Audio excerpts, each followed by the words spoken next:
읽으면서도 조금 어렵다라고 좀 느껴지지 않으셨습니까? 예, 읽으면서도 너무 좋은 말인데 뭔 소리지? 라는 생각이 들었을 텐데요. 사실 이 본문이 사실 기독교의 교리 중에 죄를 설명할 때 우리는 무엇을 믿냐면 원죄론을 믿어요. 원죄론. 그 원죄론의 근거가 되는 구절이에요. 그래서 제가 이게 좀 어렵고 복잡하고 지금도 원죄론에 관련된 논쟁은 초대교회 때부터 시작해서 초기 기독교부터 시작해서 지금까지도 굉장히 활발하거든요. 그래서 원죄론을 건너뛰고 이렇게 하려고 그랬는데 끝까지 그냥 해야 될 것 같더라고요. 그래서 제가 머리를 쥐어짜면서 오늘 원죄론을 좀 어떻게 쉽게 설명해 드릴까. 예, 다행히 또 청년들이 이렇게 와서 좋네요. 어려운 거 이럴 때 오랜만에 왔는데 이제 어려운 거, 제일 어려운 거. 예, 조금 이렇게 뭐랄까요, 어렵지만 저희가 좀 머리를 잘 맞대었으면 좋겠는 게 기독교는 그 뭐랄까요, 반지성주의가 아니에요. 하나님의 어떤 신비와 무한함에 대해서 인정하지만 끊임없이 하나님을 아는 지식을 추구하고 진리에 기반하여서 하나님을 따르려고 하는 그런 것이에요. 그래서 우리가 믿는 진리의 기반이 탄탄하면 탄탄할수록 그 진리 안에서 여러분 신앙이 굉장히 잘 담기고 순종을 잘 할 수가 있는 줄 믿습니다. 그래서 로마서만 봐도 14장까지가 진리에 대한 설명이에요. 그리고 15장, 16장, 15장, 예, 그러니까 12장까지가 진리에 대한 설명이고요. 13, 14, 15장까지가 그럼 어떻게 살아야겠니? 이거예요. 그래서 바른 진리를 설명하는데 사도 바울도 그렇고 신약 성경의 저자들도 그렇고 굉장히 열성을 이렇게 내고 있죠. 그래서 원죄론에 대해서 조금 얘기를 하려고 그러는데 이 원죄라고 하는 건 뭐냐면 아담이 지은 죄가 지금까지도 우리에게 영향을 미친다. 아담이 지었던 그 선악과를 떠먹은 그 죄의 죄성과 죄의 영향력과 결과가 새로 태어나는 모든 인간들에게 영향을 미친다. 시간과 공간을 초월해서. 그래서 아담의 죄로 말미암아 우리도 죄인이고 그 죄로 말미암아 우리가 사망에 이르게 되는, 또 영원한 사망에 이르게 되는 결과를 도래하게 된다. 그러니까 아담의 죄는 아담의 죄로 끝나는 게 아니라 아담 안에서 우리가 똑같은 죄를 지었고 죄의 결과를 맞이한다라는 그런 그 믿음입니다. 이거에 대해서 수많은 반론들이 있어요. 반론들이 있는데 특별히 독일의 신학자 판넨베르크는 이렇게 반론합니다. 다른 사람이 수많은 세대 전에 그것도 나와는 완전히 다른 상황에서 행한 하나의 행위에 내가 공동의 원인이기라도 한 것처럼 공동 책임을 져야 한다는 것은 있을 수 없는 일이다. 아담은 아담의 죄로 그냥 죽어야 되는 거지, 아담의 죄가 지금까지도 우리 안에 영향을 미쳐서 그 죄가 나의 죄인 것처럼 공동의 원인이라도 된 것처럼 공동 책임을 져야 한다는 것은 있을 수 없다. 이게 이성을 갖고 있는 사람들이라고 하면 항상 이렇게 얘기할 수밖에 없죠. 팡세를 쓴 파스칼은 이거에 대해서 이렇게 얘기해요. 원죄는 사람들에게는 어리석게 보인다. 하지만 그런 것임은 인정돼야만 한다. 그러니 이 교리에 이성이 없다고 여러분이 나를 비난해서는 안 된다. 그러니까 원죄론을 믿는 것이 이성이 없는 것처럼. 생각해봐, 그게 말이 돼? 어떻게 그런 걸 믿어? 파스칼, 그렇게 똑똑한 네가 어떻게 원죄론을 받아들여? 라고 사람들이 비난을 한 거예요. 그것이 이성이 없는 것은 나도 인정한다. 이렇게 얘기해요. 무슨 뜻이냐면 이성으로 완벽하게 설명해낼 수는 없다는 거예요. 이 원죄론에 대해서는 이성으로 완벽하게 설명해낼 수 없다. 그러나 이 어리석음은 사람들의 모든 지혜보다도 지혜롭다. 이해만 할 수 있다면, 이것이 없다면 도대체 사람이 무엇이라고 우리가 말할 수 있겠는가? 무슨 뜻이냐면 원죄론이 아니고서든 어떻게 인간이 이렇게 하나같이 치우쳐져서 의인은 없나니 하나도 없는 그 죄인의 상태가 된 것을 원죄가 아니고 어떻게 설명할 수 있겠는가? 인간의 죄인됨을. 사람의 모든 상태는 이 감지될 수 없는 점에 달려있다. 그리고 그것은 이성에 반하는 것인데 그리고 이성은 스스로의 방법으로 그것을 발견하기는커녕 이성적으로 안 맞으면 막 찾으려고 해야 되는데 그렇지 않다는 거예요. 그것이 자기 앞에 제시될 때에 그것을 혐오하는데 어떻게 그것이 이성에 의해 감지되어야 한다는 것인가? 뭔 말인지 아시겠죠? 예, 예. 그러니까 그 믿지 않는 자들한테 아니면은 믿는 자들한테도 뭐 이거에 대해서 의심하고 있는 사람들한테 아담의 죄로 인해서 네가 죽는 거야. 아담의 죄 때문에 너도 죄인으로 태어나는 거야. 그래서 우리가 이렇게 죽는 거야라고 하면 그 자체가 너무 혐오스럽고 그 말도 안 되지 않아? 라고 하기 때문에 이성은 더 이상 그거에 대해서 연구하려고 하지 않는다는 거예요. 뭔 얘기인지 아시겠죠? 그러니까 아무튼 그래요. 그렇다고 하면 그래서 이 원죄론에 대해서 이 반론이 많은데 이게 참 이성적으로 다 이해할 수 없다고 해도 이성적으로 이해하려는 노력을 해야 돼요. 예, 해야 돼요. 왜냐하면 기독교가 원래 그래요. 원래 주님을 우리가 다 파악할 수 없어요. 하나님에 대해서 다 파악할 수 없지만 하나님이 보여주신 계시의 한계 내에서 이해해야 돼요. 그래야 그 신비 가운데로 들어가요. 그래서 오늘은 바울이 알려준 만큼 그리고 바울이 알려준 것을 우리가 이해하는 만큼만 오늘 본문에서 같이 하도록 하겠습니다. 예. 다행히 아무도 안 졸으시고 눈이 지금 초롱초롱해요. 오늘 괜찮을 것 같아요. 오늘 수업이. 그래서 대표성의 원리에 대해서 반론이 한 4개 있어요. 첫 번째 반론은 왜 아담이 저지른 잘못에 내가 책임을 져야 하는가? 이해되죠? 우리 이성이 있다면 다 바로 이게 팍 올라오죠. 두 번째, 아담 한 사람 때문에 모두 죄인이 되었고 이 죄의 결과로 죽음을 맞게 되었다면 불공정한 처사가 아닌가? 어떻게 한 개인이 인류 전체의 운명을 결정지을 수 있는가? 두 번째. 세 번째는 왜 내가 자유롭게 선택하지 않은 사람이 나의 대표자가 되어 운명을 결정짓는가? 아담이 인류의 대표라고 하는데 나는 그를 대표로 선택한 적이 없는데요.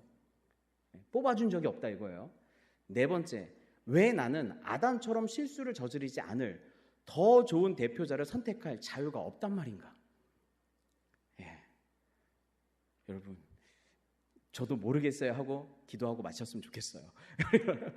하지만 오늘 그래도 하나하나 좀 따져보도록 하죠. 예. 첫 번째 질문에 대해서 왜 아담이 저지른 잘못에 내가 책임을 져야 하는가? 이 부분이에요. 이 부분은 왜 그러냐면 아담이 저지른 잘못이 나한테 그대로 전가가 되지 않았다 손 치더라도 실제로 우리 인간 안에는 아담의 부패성과 아담의 죄에 실존적으로 지금도 참여하고 있기 때문에 그래요. 그러니까 아담의 죄가 나한테 전가되지 않았어도 인간은 아담의 부패성과 아담의 죄에 참여하는 그러한 일들이 실존적으로 있다는 것이죠. 그래서 오늘 말씀이 뭐라고 되어 있냐면 한 사람으로 말미암아 죄가 세상에 들어오고 죄로 말미암아 사망이 들어왔대요. 이와 같이 모든 사람이 죄를 지었으므로 사망이 모든 사람에게 이르렀다고 되어 있어요. 한 사람으로 말미암아 죄가 세상에 들어왔는데 그 죄로 인해서 사망이 왔대요. 같은 방식으로 아담과 같은 방식으로 모든 사람이 아담과 같은 죄를 짓고 아담과 같은 죄로 말미암아 사망에 참여하게 된다는 거예요.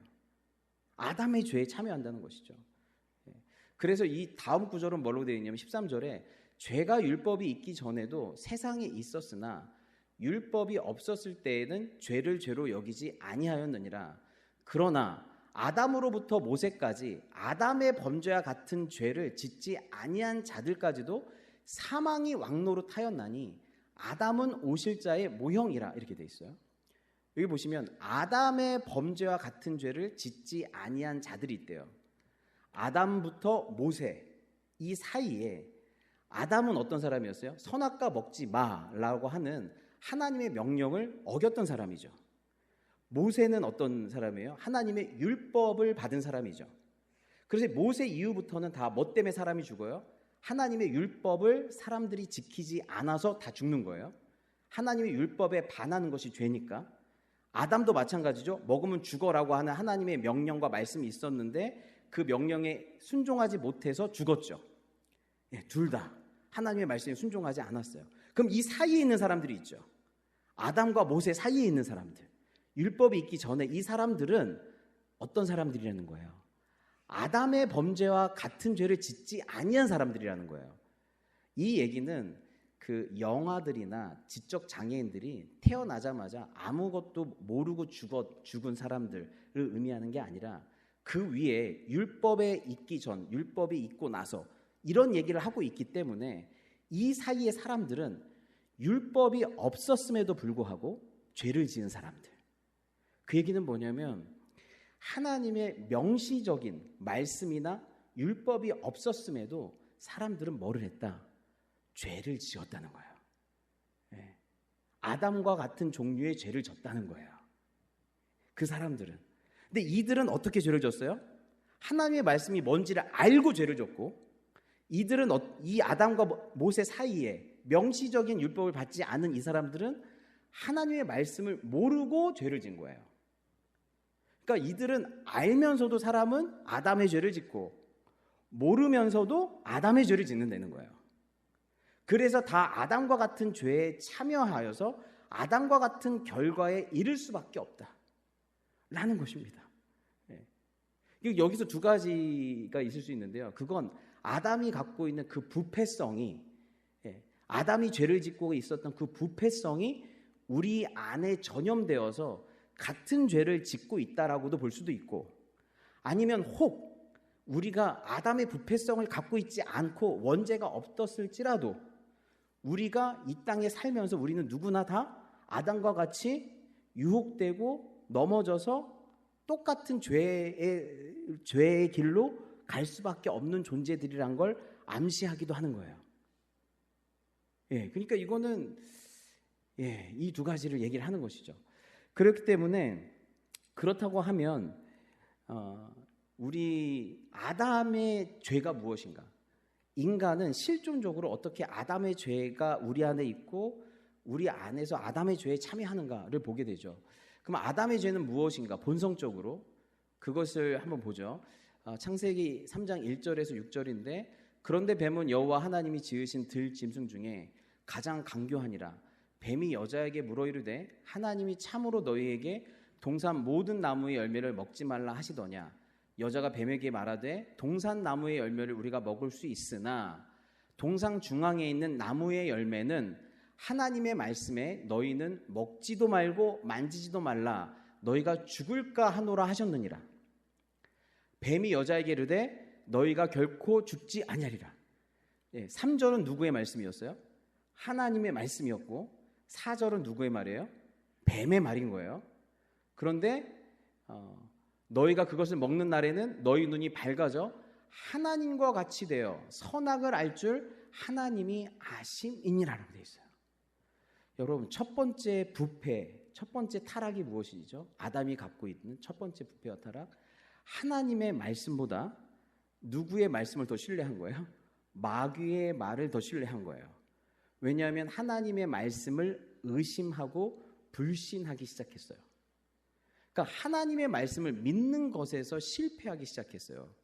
그리고 마귀의 말을 듣기 시작했고, 그리고 왜 마귀의 말을 듣기 시작했냐면 5절에 그걸 먹으면 눈이 밝아져 누구처럼 된다?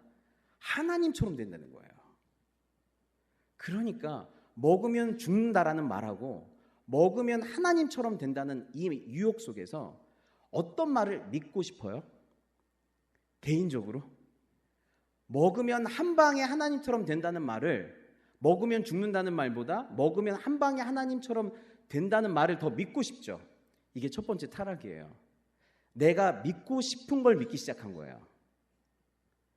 하나님의 말씀을 있는 그대로 믿는 게 아니라 내가 믿고 싶은 걸 믿기 시작한 거예요. 그 이후로 인간은 계속적으로 진정한 진리를 못 받아들여요. 왜냐하면 우리 인간의 죄성이 뭐냐면 믿고 싶은 걸 믿는 거예요. 하나님에 대해서도 믿고 싶은 걸 믿기 시작하는 거예요. 하나님을 믿는 것에 있어서 왜곡되기 시작한 거예요. 이게 인간이 갖고 있는 근본적인 타락이에요. 믿고 싶은 걸 믿기 시작하는 거예요. 그리고 나서 여자가 그 나무를 본즉 먹음직도 하고 보암직도 하고 지혜롭게 할 만큼 탐스럽기도 한 나무인지라. 여러분, 원래 그 나무는 어떤 나무였어요? 3절에 의했으면 먹으면 죽는다고 그랬잖아요. 먹지도 말고 만지지도 말라, 죽을 거 하노라. 이걸 믿었을 때 이 나무는 어떻게 보였을까요? 예, 왠지 음산하게 보이고, 왠지 독사광 것 같고, 예, 왠지 안 좋게 보였을 거 아니에요. 이게 사랑스럽게 보였을까요? 전혀 사랑스럽게 보이지 않았을 거예요. 그런데 마귀의 말을 듣고 이걸 보니까 어떻게 해요? 이게 사랑스럽게 보이기 시작한 거예요. 탐스럽게 보이기 시작한 거예요. 다르게 보이기 시작한 거예요. 하나님이 사랑하지 말라고 하는 것이 사랑스럽게, 하나님이 금기시킨 것을 원하는, 나는 욕망한다, 내게 금지된 것을. 그때부터 우리한테는 하지 말라는 거는 꼭 하고 싶은 그런 마음이 생기기 시작한 거예요. 하기 싫은 것을, 즉 사랑하지 말아야 될 것을 사랑하기 시작했고, 하나님이 경계를 치워놓은 것을 경계를 넘기 시작했어요. 그리고 그것에 대해서 궁금해하기 시작했어요. 그래서 우리의 욕망이 하나님이 욕망하라는 걸 욕망하지 않고 욕망하지 말라는 걸 욕망하기 시작한 거예요. 사랑이라는 건 욕망이거든요. 그럼 바른 사랑이란 건 뭐예요? 바른 대상을 바른 방식으로 사랑하는 거거든요. 그런데 하나님이 사랑하지 말라고 하는 그 대상을 사랑하기 시작한 거예요. 경계를 넘어서 남자는 여자를 사랑하고 여자는 남자를 사랑하라고 이성적으로 그렇게 하나님이 경계를 정해 놓았는데 그 경계를 넘어서 남자가 남자를 사랑하고 여자가 여자를 사랑하는, 하지 말라는 걸 넘고 그것이 정당하다고 주장하고 싶은 마음이 막 생기기 시작하는 거예요. 이런 죄성이 어디서부터 시작된 거예요? 심리학적으로 어떤 트라우마 때문에 이게 아니라 아담이 범했던 그 죄가 지금도 너희 안에 본성상 있다라는 거예요. 그래서 그 본성이 네 안에, 그 안에 아담의 죄성이 있어서 아담의 죄에 참여할 수밖에 없다. 그게 인간의 실존 아니냐라고 얘기하는 거예요. 실존적으로 그런 것이죠. 세 번째는 하나님처럼 되고자 하는 소망이 생겼어요. 하나님처럼 되고자 하는, 하나님 없이 하나님처럼 되고자 하는. 여러분, 우리는 하나님의 형상이에요. 하나님처럼 돼야 돼요. 하나님처럼 되라고 우리를 만드셨어요. 어떻게? 하나님께 순종하고 하나님께 연합하고 하나님을 사랑하여서 하나님처럼 되려고. 근데 뭐예요? 하나님이 없이 하나님처럼 되려고 한 거예요. 하나님이 없이 하나님의 자리에 올라가려고 하는 거예요. 그게 뭐예요? 교만이죠. 당신 없으면 저는 절대 존재일 수도 없고 참일 수도 없고 바른 방식으로 존재할 수도 없습니다라고 하는 게 겸손이죠. 저는 티끌에 불과합니다. 당신 없이는. 하지만 당신이 있다면 저는 하나님의 형상입니다라고 고백하는 게 겸손이죠. 근데 그 겸손이 없어지고 당신 없이 존재하겠습니다. 바르게 존재하겠습니다. 위대하게 존재하겠습니다. 영광스럽게 존재하겠습니다. 당신의 역할을 하겠습니다라고 하는 교만의 자리에 일어나기 시작한 거예요. 여러분, 세상에서는요, 제일 힘든 게 교만한 사람이랑 같이 사는 거예요. 서로가 서로에게 하나님 되려고 하는 사람들하고 같이 사는, 항상 전쟁이 있을 수밖에 없어요. 당신 없으면 나는 아무것도 아니지. 여기까지 와서 내가 여기까지 이렇게 하는 건 당신 덕분이지. 이러한 겸손한 마음이 있어야 되는 것이죠. 그래서 여러분, 아담의 근본적인 부패가 결국 뭐예요? 하나님에 대한 믿음과 사랑과 소망이 다 변질된 거예요. 그래서 가장 중요한 코어 밸류가 뭐냐면요, 믿음과 사랑과 소망이에요. 믿음과 사랑과 소망이 하나님 안에서 바로 형성되면 그 사람은 다음 성품들이 아름답게 형성이 돼요. 근데 믿음에서 왜곡되고 잘못된 것들을 사랑하기 시작하고 지나친 자기의 가운데 빠지고 하나님처럼 되려는 소망, 이것이 이 부패성과 진리를 분별하지 못하는 무능력, 바른 대상을 사랑하지 못하는 무능력, 하나님처럼 되려고 하는 겸손하지 못하는 무능력, 이 부패성과 무능력이 죄의 열매를 만들어요. 그래서 반드시 아담의 죄에 참여하게 돼요. 아담의 죄를 왜 우리가 책임져야 돼가 아니라 우리 안에 실존적으로 그 죄가 있고요. 그 죄성이 없어도 우리는 반드시 아담의 죄로 들어갈 수밖에 없는 존재예요. 나는 절대 죄 안 질 자신 있어요. 아무도 없어요. 그게 교만이에요. 그게 교만이에요. 새 인류였던 아무런 죄, 하나님이 가장 아름답게 창조한 인류, 최초의 인류도 죄성의 기억과 레코드가 없었던 아담도 타락했다면 우리는 타락할 수밖에 없죠. 두 번째입니다. 두 번째 질문은, 첫 번째 질문 조금 해소가 됐죠. 두 번째 질문은 아담 한 사람 때문에 모두 죄인이 되었고 이 죄의 결과로 죽음을 맞이하게 되었다면 불공정한 처사가 아닌가, 어떻게 한 개인이 인류 전체의 운명을 결정지을 수 있는가라는 거예요. 근데 이것은 어떤 거냐면 성경 전체는요, 대표성의 원리로 돼 있어요. 대표성. 이 말은 대표성의 원리가 타당한 것인가 라는 얘기예요. 그런데 성경 전체적으로 보면 이스라엘도 그렇고 하나님이 창세기부터 요한계시록까지 끌고 가는 모든 것을 보면 온 인류 안에 어떤 원리 하나가 작용되냐면 대표성의 원리가 작용이 돼요. 어떤 한 사람의 대표의 실패가 그 대표에 속해 있는 모든 사람의 실패가 되고, 한 사람의 대표의 성공이 거기 대표에 속해 있는 모든 사람의 성공이 되는 거예요. 예를 들면 김연아가 1등 금메달을 땄어요. 그러면 김연아 좋겠다가 아니라 뭐가 돼요? 대한민국 1등이 되죠. 왜냐하면 김연아가 누구의 대표예요? 대한민국의 대표이기 때문에 순위가 올라가는 거예요. 대한민국 대표팀 축구가 16강에 떨어졌어요. 그러면 16강에 떨어진 건 뭐가 떨어진 거예요? 축구팀이 떨어진 게 아니라 대한민국이 떨어진 거예요. 실패와 성공이 대표의 실패와 성공으로 좌우지되는 거예요. 그러니까 결국에는 우리 존재라고 하는 건 하나님이, 그러니까 이 대표성의 원리를 그러면 여러분 어떻게 이해되냐면 이 대표성의 원리가 창조의 원리라는 걸 아셔야 돼요. 하나님은 이 인간을 창조할 때 대표성의 원리로 여러분을 창조했어요. 이건 처음 들어보셨나요? 그래서 여러분 보시면요, 우리가 다 누구의 형상으로 창조가 됐어요? 하나님의 형상으로 창조됐죠. 근데 하나님은 어떤 분이세요? 하나님은요, 성부, 성자, 성령 하나님이 다 각자 독립적으로 성부, 성자, 성령 하나님이 각자의 하나님이세요. 독립성이 있어요. 그래서 우리도 독립적인 존재로 태어나요. 누구도 우리랑 똑같질 않아요. 그래서 하나님이 자기 형상 곧 하나님의 형상대로 사람을 창조하시되 남자를 창조하셨고, 그리고 난 다음에 남자의 갈비뼈로 여자를 창조하셨어요. 혼자 있는 것이 독처하는 것이 좋지 않다라고 하셔서, 그러니까 처음에는 홀로 만들어 놓으셨어요. 그리고 난 다음에 여자를 만드셨어요. 남자 여자 서로 이렇게 비슷한 것 같은데 달라요. 따로따로 창조됐기 때문에 그래요. 성분도 좀 다르고 다 달라요. 그렇게 서로 다르죠. 그런데 23절 2장 보니까 아담이 이르되 이는 내 뼈 중에 뼈요 살 중에 살이라, 이것을 남자에게서 취하였은즉 여자라 부르리라 하니라. 이러므로 남자가 부모를 떠나 그의 아내와 합하여 둘이 한 몸을 이룰지라. 서로 다른 존재가 하나가 돼서 한 몸이 돼요. 한 연합하여서 한 가정, 공동체를 이루어요. 그리고 그 공동체 안에서 또 개별적인 존재들이 태어나요. 그러니까 인간은 하나님의 형상으로 태어났기 때문에 각자가 개별적이어서 인생은 정말 외로워요. 아무도 나를 100% 언더스탠드 한 사람이 아무도 없어요. 그래서 외롭지 않으려고 하시면 안 돼요. 그냥 외로운 거예요. 그냥 인생은 온 인류에, 온 우주에 당신과 같은 분이 모든 DNA 구조를 다 따져보면 나랑 똑같은 DNA를 갖은 사람은 쌍둥이라도 단 한 명도 없어요.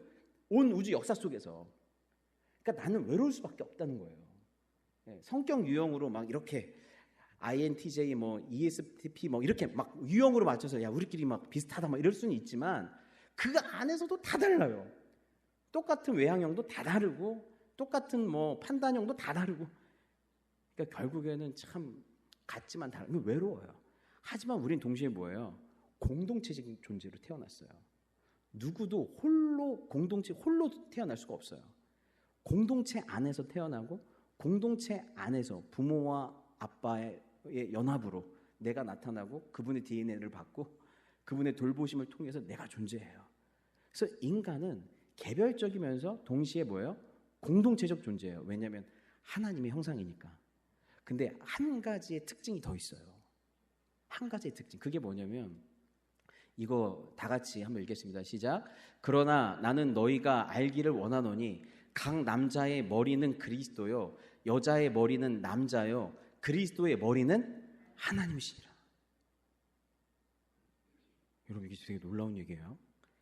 우리는 동등한 어떤 존재가 연합하였을 때 그냥 똑같은 상태에서 연합하는 것이 아니라 이 연합에는 항상 뭐가 존재한다? 머리가 존재한다는 거예요. 대표가 존재한다는 거예요.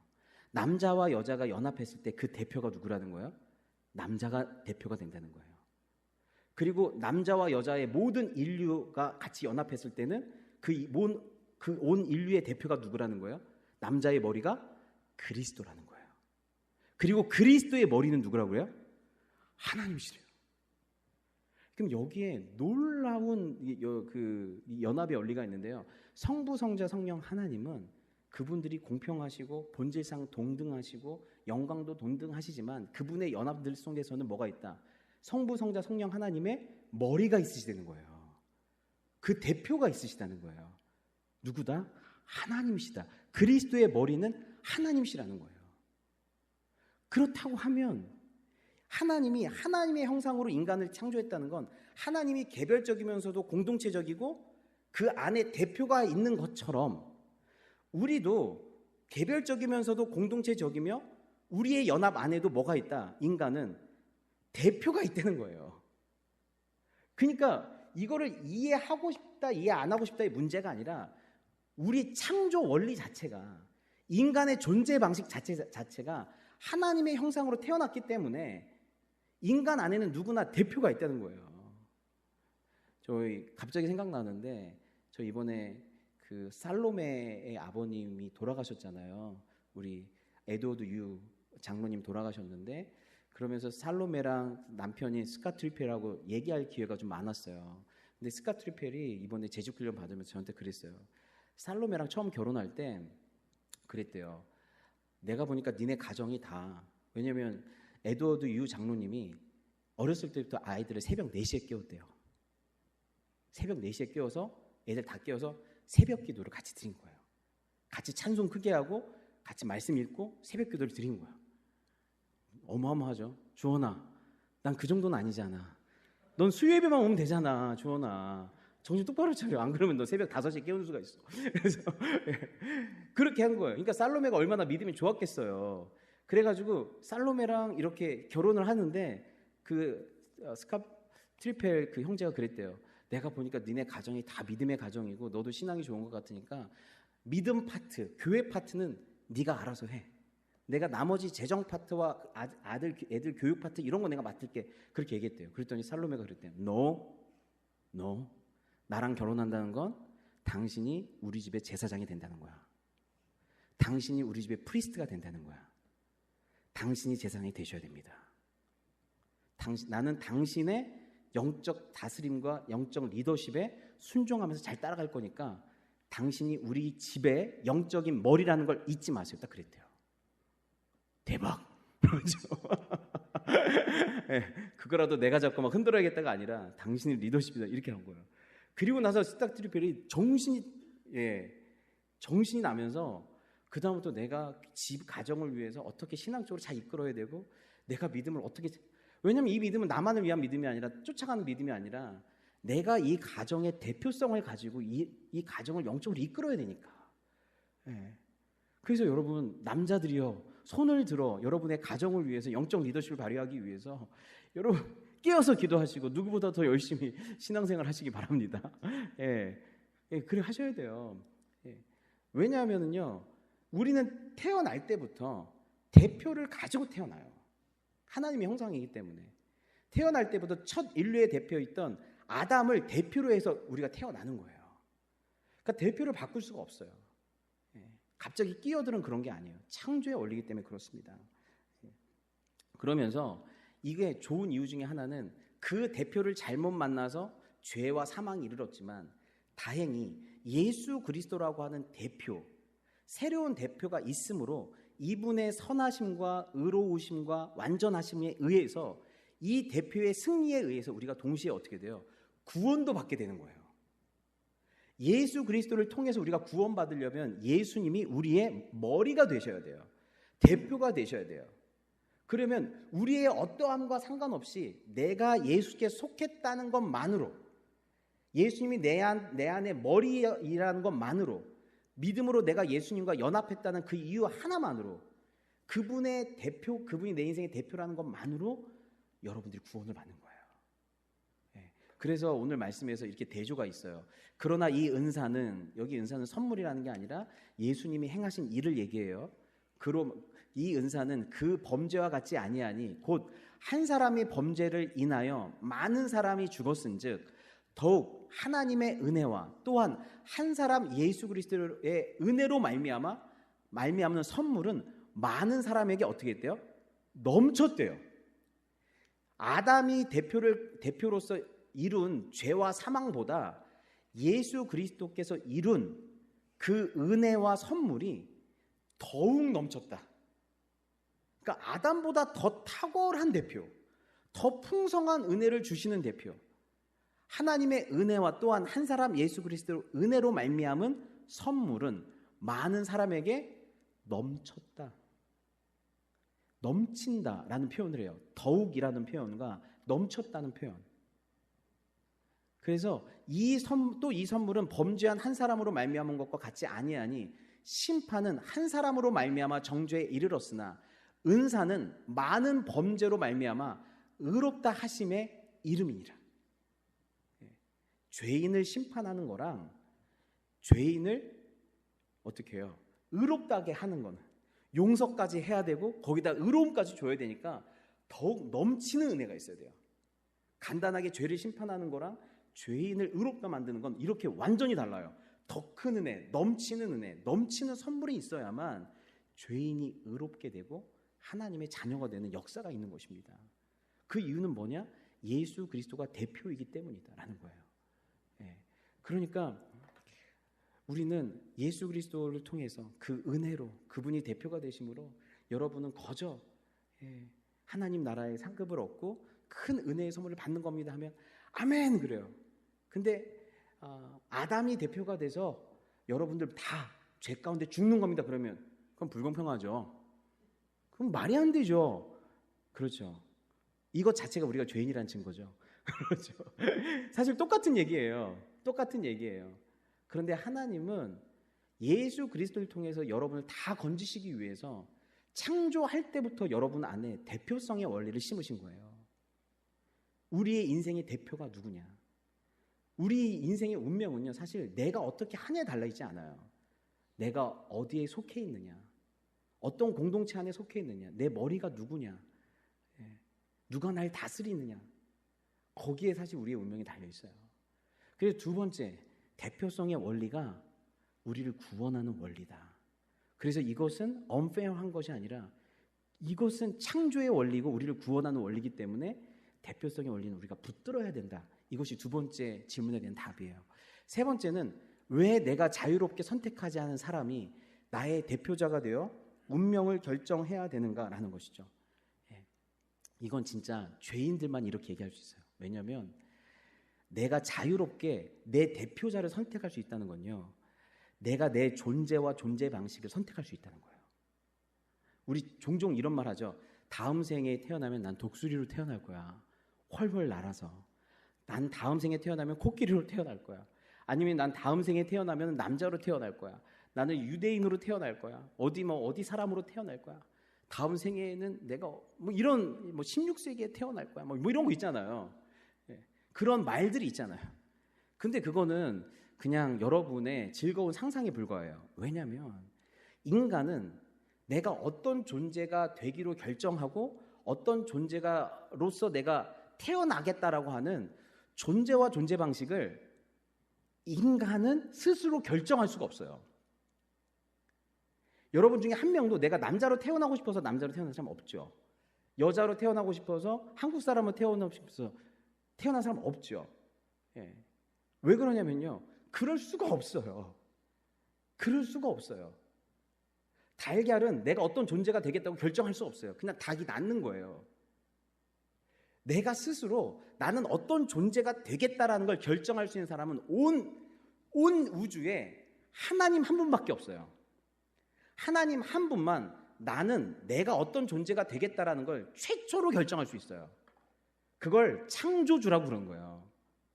우린 다 피조물이에요. 그게 뭐냐면 내가 내 존재를 결정할 수 없다라는 게 피조물에 대한 자각이에요.